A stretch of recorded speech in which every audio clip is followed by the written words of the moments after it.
평안하셨습니까? 송재호입니다. 한때 사랑은 연필로 쓰세요라는 대중가요가 큰 인기를 끈 적이 있었습니다. 요즘 지나온 삶을 되돌아보면 인생도 또한 연필로 써야 하겠다는 생각을 하게 됩니다. 왜냐하면 인생은 늘 반전과 예상치 못한 일들로 가득하기 때문입니다. 아무리 좋은 계획을 세우고 굳은 약속을 한다고 해도 그대로 되리라는 보장은 아무도 해줄 수가 없습니다.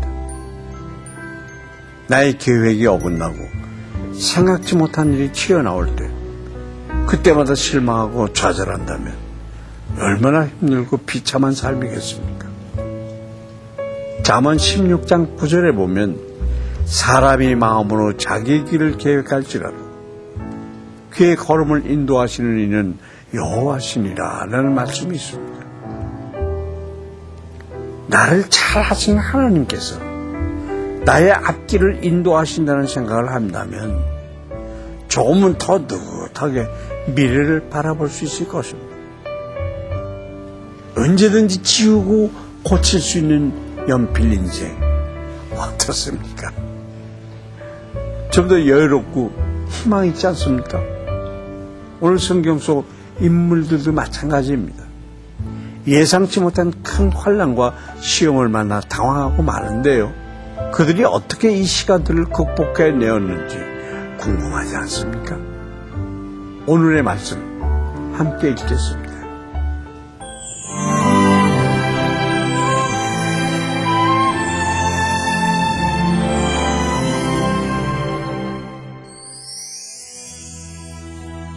오늘 보실 말씀은 사도행전 18장 6절부터 17절까지입니다. 그들이 대적하여 비방하거늘 바울이 옷을 털면서 이르되 너희 피가 너희 머리로 돌아갈 것이요 나는 깨끗하니라. 이후에는 이방인에게로 가리라 하고 거기서 옮겨 하나님을 경외하는 디도 유스도라 하는 사람의 집에 들어가니 그 집은 회당 옆이라. 또 회당장 그리스보가 온 지방과 더불어 주를 믿으며 수많은 고린도 사람도 듣고 믿어 세례를 받더라.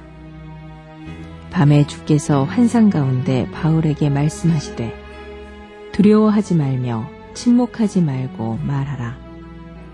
내가 너와 함께 있음에 어떤 사람도 너를 대적하여 해롭게 할 자가 없을 것이니 이는 이 성 중에 내 백성이 많음이라 하시더라. 1년 6개월을 머물며 그들 가운데서 하나님의 말씀을 가르치니라. 갈리오가 아가야 총독되었을 때 유대인이 일제 일어나 바울을 대적하여 법정으로 데리고 가서 말하되 이 사람이 율법을 어기면서 하나님을 경외하라고 사람들을 권한다 하거늘 바울이 입을 열고자 할 때 갈리오가 유대인들에게 이르되 너희 유대인들아 만일 이것이 무슨 부정한 일이나 불량한 행동이었으면 내가 너희 말을 들어주는 것이 옳거니와 만일 문제가 언어와 명칭과 너희 법에 관한 것이면 너희가 스스로 처리하라. 나는 이러한 일에 재판장 되기를 원하지 아니하노라 하고 그들을 법정에서 쫓아내니 모든 사람이 회당장 소수대네를 잡아 법정 앞에서 때리되 갈리오가 이 일을 상관하지 아니하니라. 바울은 복음 사역을 위해 목숨을 아끼지 않고 힘들게 달려왔습니다. 그런데 자신의 동족들이 끝내 복음을 거절하고 회방하기 시작했습니다. 그래서 바울은 심판에 대한 책임이 그들 스스로에게 있음을 밝히면서 자신은 이방인에게로 가겠다고 선언하기에 이릅니다. 이 결정을 통해 바울은 이방인의 사도라는 자신의 소명에 본격적으로 순종하는 길을 걷게 됐습니다. 하나님은 이 결정에 복을 주셨고 수많은 고린도인들뿐 아니라 해당장 그리스보의 온 집도 주를 믿는 역사를 일으켜 주셨습니다. 하지만 사실 바울은 두려워하고 있었고 심히 떨리는 상태에 있었습니다. 바울은 이전까지 유대인들에게 복음을 전하다가 해방을 받고 쫓겨다니는 게 일쑤였습니다. 그런데도 불구하고 복음을 이방인에게 전한다면 그들이 가만히 있을 리가 없었기 때문입니다. 또 그리스도 같은 지도급 인사의 개종은 유대인들로 하여금 바울에 대한 보복을 계획하게 했을지도 모르고, 게다가 육체적으로도 연약했던 바울은 그때 질병을 앓고 있었던 것으로 보입니다. 주님은 이런 바울에게 찾아오셔서 두려워하지 말고 잠잠하지 말라고 격려해 주셨습니다. 또한 주님은 바울에게 내가 너와 함께 있겠다 하는 약속을 상기시켜 주셨습니다. 그리고 그에게 너를 대적하여 해롭게 할 자가 없을 것이라고 말씀하셨습니다. 이것은 앞으로 전혀 박해가 없으리라는 약속이 아니라 그 어떤 어려운 상황 속에서도 넉넉히 이기게 된다는 약속인 것입니다.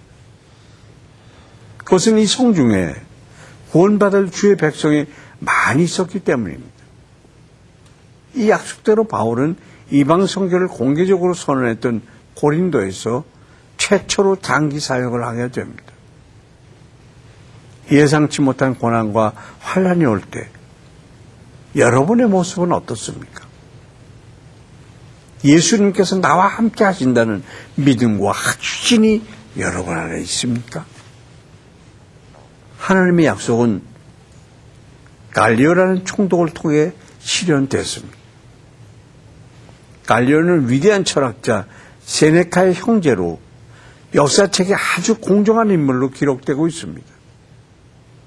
그는 바울에 대한 유대인들의 고소가 순전히 성경의 용어, 메시아에 대한 명칭, 유대 율법에 대한 해석상의 문제 때문에 발생한 종교적인 것으로 판단하고 기각해버렸습니다. 한편 바울에 대한 유대인들의 고소가 기각되자 반유대 감정을 품고 있던 헬라인들은 도리어 이 고소 소동을 일으킨 책임자로 회담장 소스테네를 지목하고 무고죄로 응징했습니다. 하지만 갈리오는 여기에 대해서 아무런 상관도 하지 않았습니다. 이 때문에 바울을 핍박했던 고린도의 유대인들은 힘을 잃고 감히 기독교를 대적할 수 없게 된 것입니다. 하나님의 약속대로 바울을 지켜주시고 보호해 주셨습니다. 때로 이해할 수 있는 상황 속에서도 하나님께서 일하시며 반전의 상황을 보여주신다는 사실을 믿고 의지하는 여러분 되시길 바랍니다.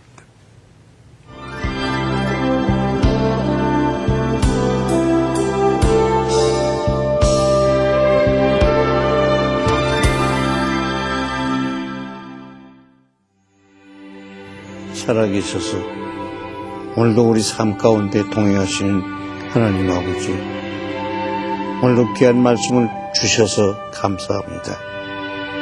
사도 바울은 사람들의 핍박과 회방 가운데서도 하나님의 크신 은혜를 경험했습니다. 우리 역시 삶에서 두렵고 떨리고 어떻게 해야 할지 모르는 막막한 상황에 처할 때가 있습니다. 인생이 내 뜻대로 내 마음대로 되지 않을 때 쉽게 낙심하고 포기하기보다 내가 너와 함께 있다는 예수님의 음성을 우리가 듣게 해 주시옵소서. 환난 가운데 있는 사람이 있습니까? 하나님께서 그 손 꼭 붙들어 주셔서 이 모든 상황을 이겨낼 수 있도록 도와주시옵소서. 오늘도 살아계셔서 역사하시는 예수 그리스도의 이름으로 기도합니다. 아멘. 두뇌 자메스 리케는 총에 맞아 쓰러진 채로 남편을 보며 물었습니다. 이게 마지막인가요? 이제 당신과 같이 있을 수 없겠죠. 자메스 무사 리케 목사는 죽어가는 35살의 아내 손을 잡고 예수님을 꼭 붙들어 우리는 꼭 다시 만날 거야 라고 말했다고 합니다.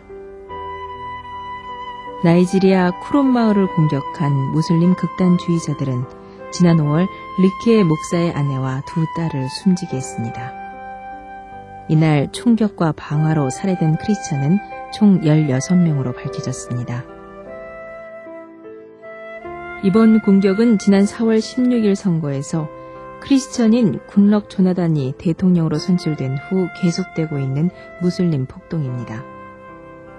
리케 목사님에게 하나님의 위로와 평강이 충만하도록 북부 나이지리아 지역에서 계속되는 반기독교 폭력이 멈추어지도록 기도합시다. 사람들은 이렇게 얘기합니다. 상황이 나아지면 기분도 나아질 거야. 그런데 정말 필요한 것은 상황과 무관하게 하나님이 주신 평안과 평정을 유지하는 것이겠죠. 아무 조건 없이 하나님이 우리와 함께 하시며 사랑하신다는 것을 기억한다면 상황이 어떻든지 간에 하나님과 연결되어 진정한 평안과 자유를 얻게 될 것입니다. 오늘도 하나님 안에서 참 평안을 누리시는 여러분 되시길 바랍니다. 송지효의 큐티동행 오늘 여기까지입니다. 감사합니다.